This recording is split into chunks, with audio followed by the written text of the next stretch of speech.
Hello and welcome to Healing from Within.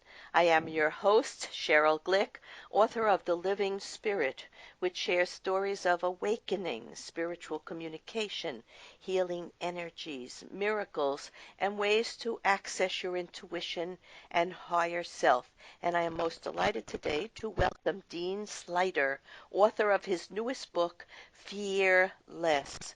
Whether he discusses the Buddha, Willie Nelson, from prison stories to The Wizard of Oz, we find our way to understand ourselves and who we are and what life can really be when we learn to accept all and just be. Hello, Dean, and thank you for joining us on Healing from Within today. Hi, thank you. It's great to be here. Dean, as listeners of Healing from Within have come to discover and expect over time, my guests and I share amazing insights, coincidences, synchronicity, and discover through self-awareness how to master our emotions, thoughts, and inner awareness to create our best lives, truly moving past fear, societal training, rigid childhood patterns, to find the breath and openness of mind, body, and spirit for truth and for happiness. In today's episode of Healing from Within, Dean Sluyter, who has written many books, including The Zen Commandments, Natural Meditation, and Cinema Nirvana Enlightenment Lessons from the movies, has taught natural methods of meditation since 1970 and going from Ivy League colleges to maximum security prisons, and will share his life's passion to live within the truth of his soul, creative expression for happiness and peace, and to shine his life wherever he is. Dean, I always love to ask my guests to think back to their childhood and remember a person, place, event, a life experience that may have been meaningful to them and may have pointed to the interests and lifestyle they would enjoy as an adult. Because I feel we come into life with great wisdom and an understanding of who we are, but somehow we forget it and we have to try to remember it. So think back for a minute. Right. Well, as a matter of fact, a really interesting thing that happened to me when I was about 12 years old, I had two brothers, and we were going to be going to a drive-in movie that night, which I know dates me. So my mom sent me out to the garage to clear out all of our toys and comic books from the back seat of the Nash Rambler station wagon, which also dates me. And That's all right. I was there too. Right. So so as I was doing that, my mind was going round and round and round. What about this? What about that? Which it pretty much had done for the previous 12 years. Just blah blah blah blah blah. What about this? What about that? As I'm picking up the toys and the comic books, the next thing that I pick up was a Mad magazine. And I'm sure you'll recall that always on the cover of Mad magazine was their mascot, Alfred E. Newman, yes, with his big ears, right, and yes, the gap between his teeth and the crazy cockeyed grin. And underneath, as always, was his motto, "What? Me worry?"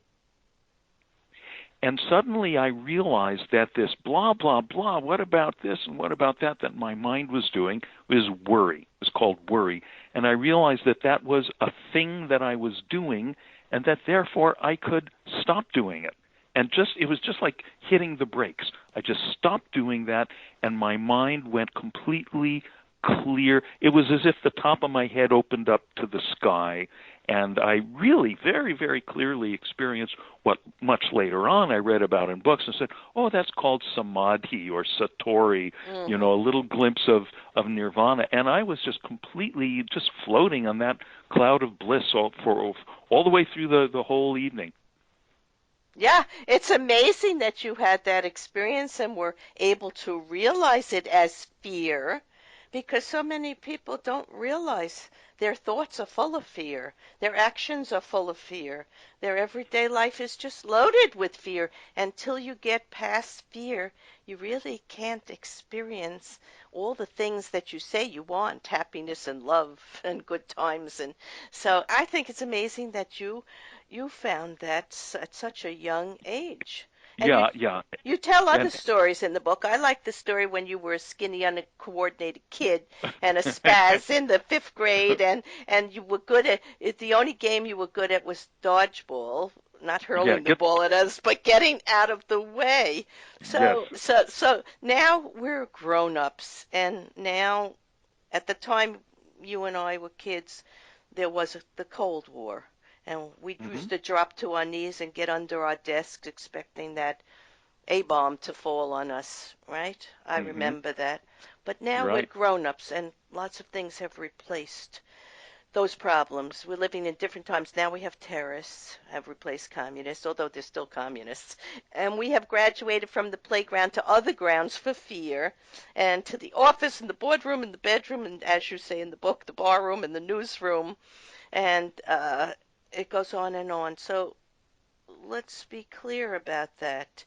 What is important now in these times that we're living in that have been generated by such poor leadership, perhaps, and people maybe inundated with fear who haven't had this spiritual awakening, as you and I and many of the listeners who are listening to our show today have had. So, how are we going to get past some of this? Well, I think of these fears and anxieties and rages and addictions that people get caught up in as being like, they seem like big scary monsters looming over our heads. But really, if we look closer, we realize they're more like the balloons in the Macy's Day Parade. They're they're blown full of hot air, and the hot air is our own concepts, our own habitual thoughts about those situations.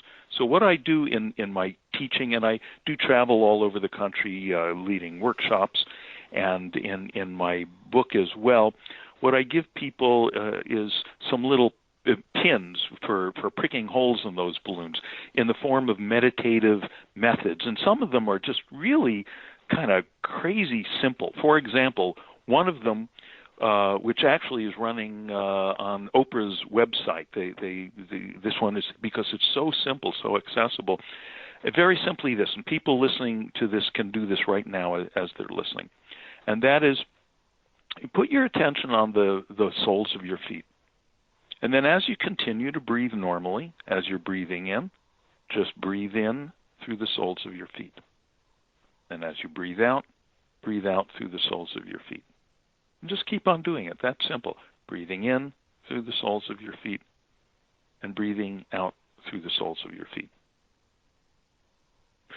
Now, you may be feeling this, some of you, right now, just for doing that a couple of times, somehow things tend to quiet down.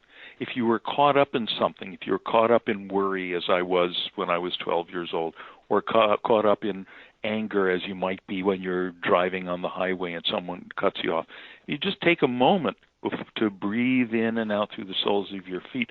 You can't be completely caught up in that fear or that anger or whatever it is. There's a part of you that is outside of that, breathing through the soles of your feet. That creates some space, some open space around the fear or the anger, and things start to become more relaxed. It starts letting some of the hot air out of that fear or whatever the affliction is. Well, yeah, you're actually releasing energy Mm-hmm. because our body is a magnet for everybody else's thoughts and feelings. Many people are empathic and they'll think that they're having a health problem when actually they're picking up other people's energies and situations. So yes, it's very important to start to use our body in a way to feel and know where we feel most comfortable with the people that we're most comfortable with the work or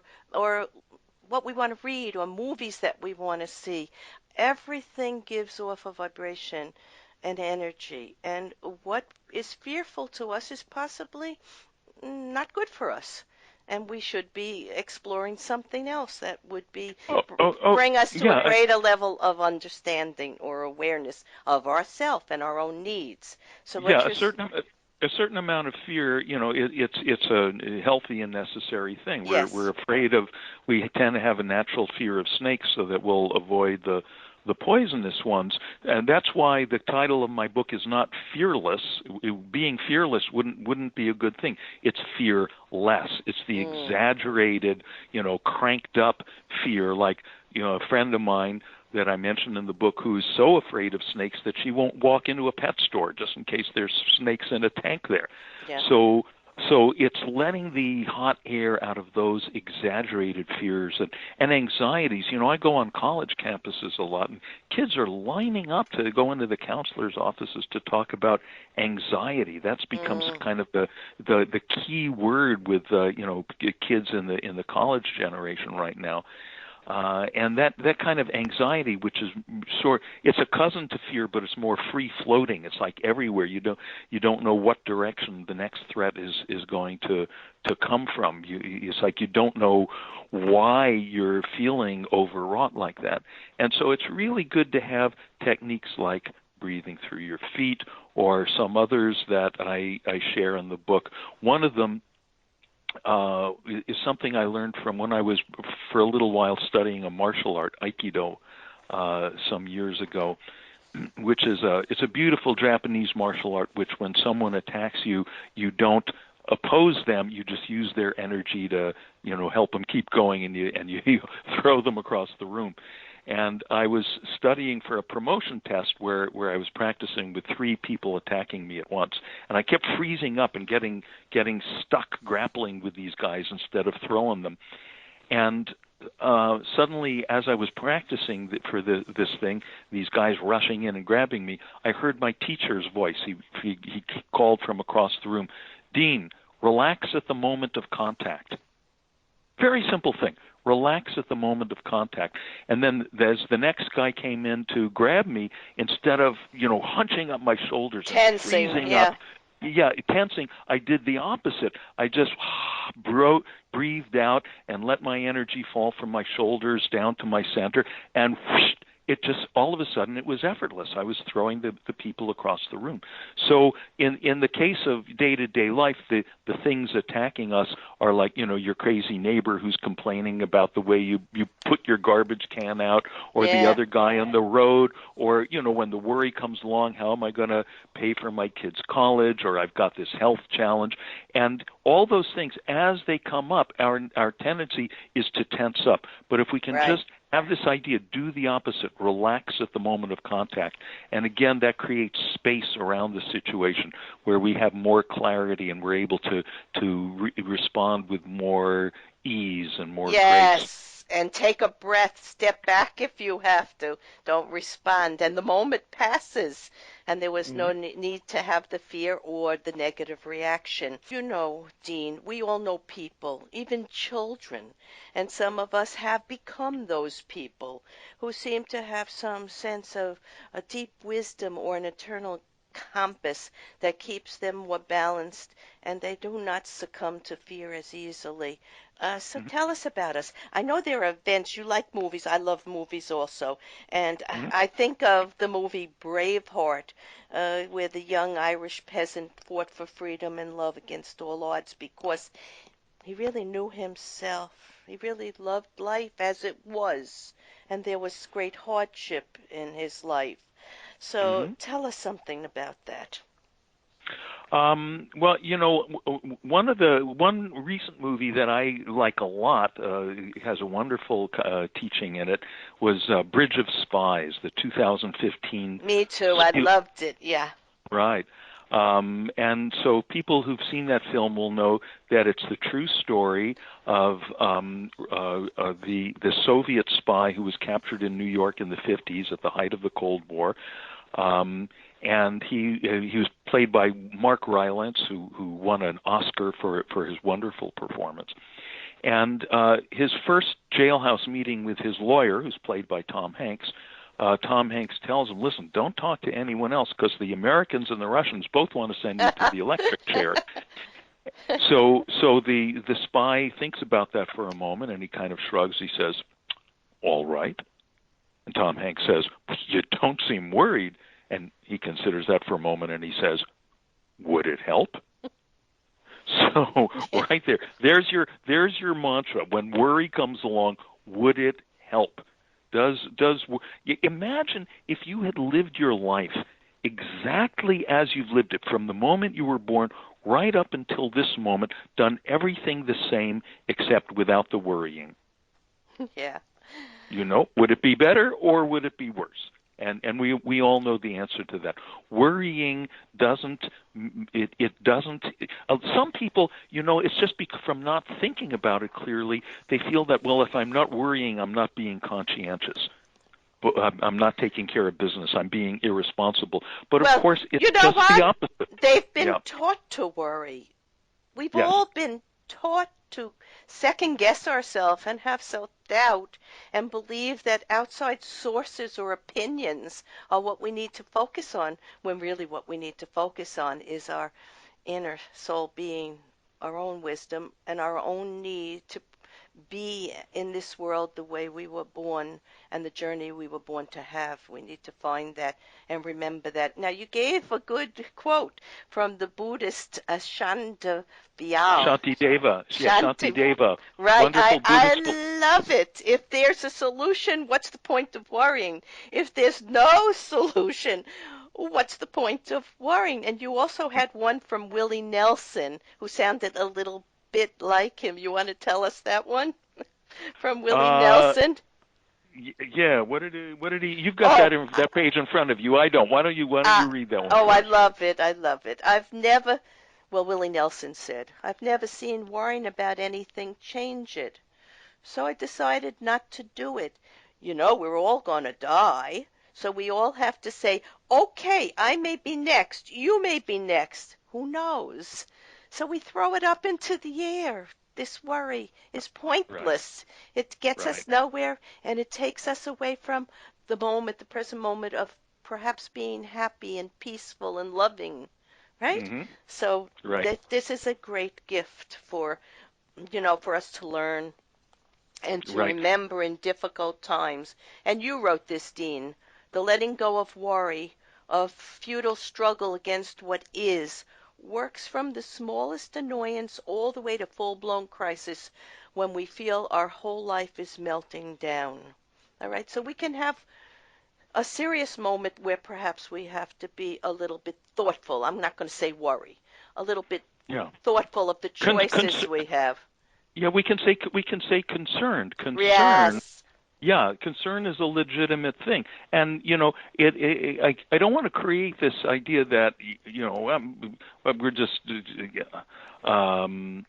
that we don't have to deal with big situations. I write in the book about dealing with the death of my first wife, the mother of my children. That was a big deal, but it was also an incredible teaching. She also was a wonderful teacher of meditation. And as a matter of fact, when she got colon cancer and she had to go in for chemotherapy, and chemotherapy, you do a lot of sitting, and so Mm. she would meditate. And she was very beautiful, a former model, and just had a big, happy, laughing, larger than life kind of personality. And everyone in the oncology unit there was so taken with her and her grace and her balance and her sense of humor in the face of this, situation, that they brought her back and they had her teach meditation to everyone in the oncology unit. Excellent. Yeah. Yes, that's what should happen. Yep. I was starting to say that before. We've all known people, even children, who have Mhm. this sense of knowing, of Yep. being okay no matter what the situation is. It's a form of grace. It's a form of internal connection to source or the creative force of life or God, or whatever one considers to be more than just our physical life. And when you have that, uh, it's a great gift to others to see it. So she shared that, and perhaps that was part of her journey, to be Right. able to hold on to her trust, her faith, her goodwill, her well-being, and to share that with others who needed it. So thank Right. you for telling us that story.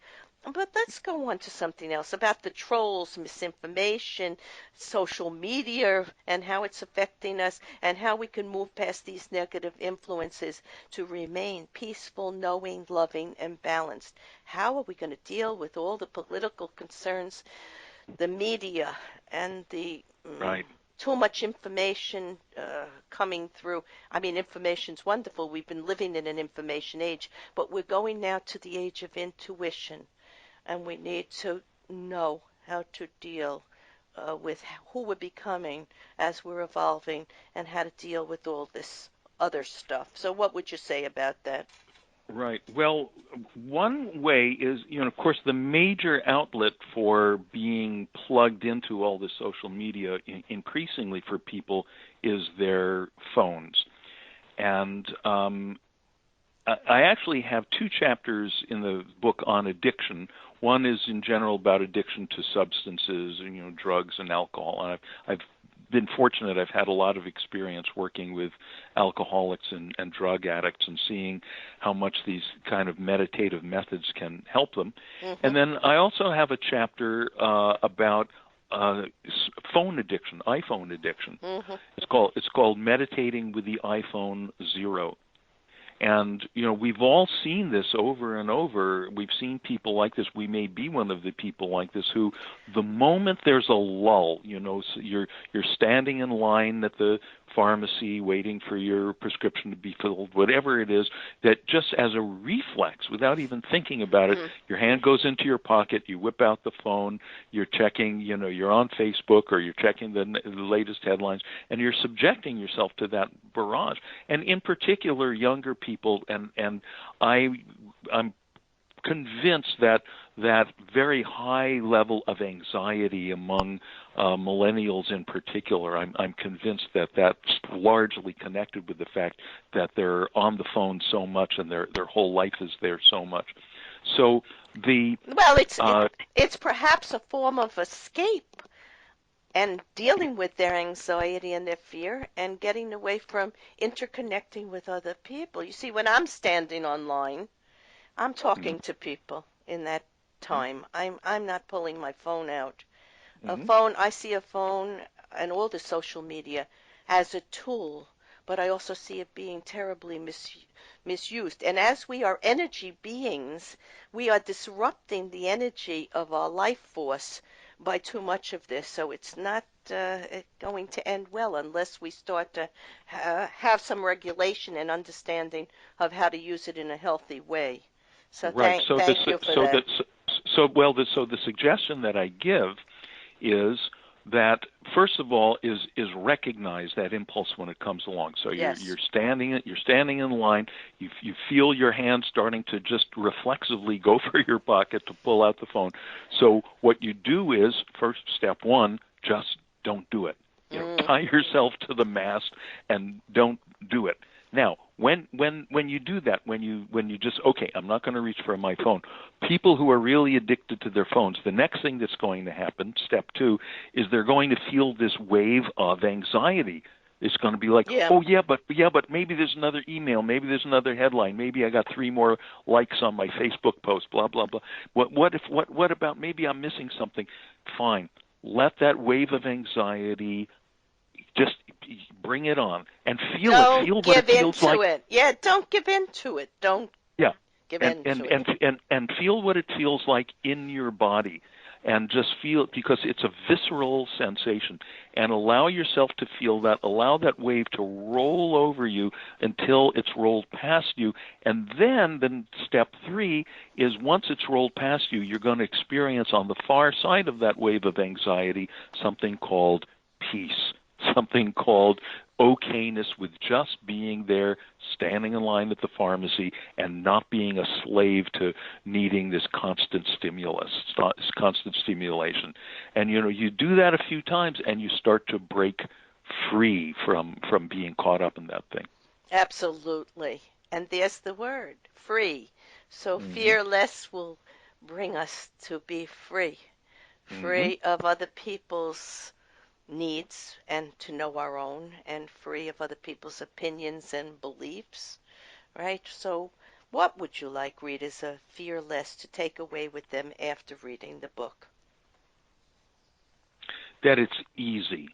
That it's really easy to start dropping those anxieties and those rages and those addictive cravings. So much easier, a lot of things. It seems difficult until someone shows you how, and when you see, oh, there's a way to do it that's just easy to just start dropping this stuff. And it doesn't have to be this huge, like climbing this huge mountain. Yeah. It's more like falling into the swimming pool. It's funny you said that because I have this little paragraph here just before we were going to end, and you wrote, as you allow ease to permeate your life, percolating through its fibers, naturally dissolving and washing out the old gunky deposits of fear, rage, and self-destructive craving, more and more you are happy and at peace for no particular reason except that's what you are at your core. So that's, yes, what I'd like people to take away from your book also. And I want to thank you, Dean Sluyter, author of Fearless, for sharing reasons why many people continue to reside in their fears, anxieties, and depression or unhappiness, as they simply have not yet awakened to the truth of their magnificent, energetic soul being. For those who wish to find ways to settle down and move past limiting mindsets, with a clear, practical meditation practice and lifestyle offered by Dean, go to fearlessbook.net and purchase a book which entertains, informs, and opens new paths to self-awareness. In summarizing today's episode of Healing from Within, Dean Sluyter has shown us that by relaxing into life, by becoming aware of sounds, feelings, and the futility of control of events within and around us, we begin to know ourselves as souls of eternal sources for moving past fear, restriction, limitation, and then we're able to create and enjoy life in all its beauty and goodness. The biggest fear of being alone, unloved, and unappreciated are often just figments of the ego and mind, and a lack of awareness to our interconnectedness to all that is, was, and will be in the eternal dance of life, and our growing awareness of self through meditation, self-reflection, and allowing life to unfold not as we will it or control it, but as we hope and dream to make it real, both here and beyond this physical world. Dean wrote, "The silent, unmoving ocean of awareness is you. All the waves of motion and change, thoughts, feelings, sensations, pass frictionlessly through you. Just notice this, leave it as it is, and let it go as it goes." Dean and I would share our love of life, peace, goodness, and well-being that we have found within us, even as storms swirl around us at times and needs change, for we as souls have all the wisdom and personal power to grow and expand, to love and find peace on a consistent basis by allowing, accepting, and surrendering to life graciously, and trusting the universal plan for all as we change past fear and control. That is truth and will always be truth.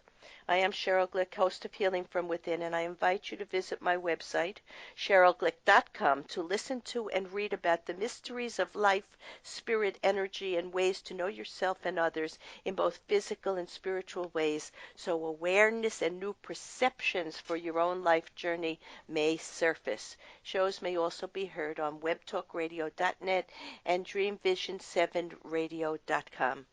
Thank you.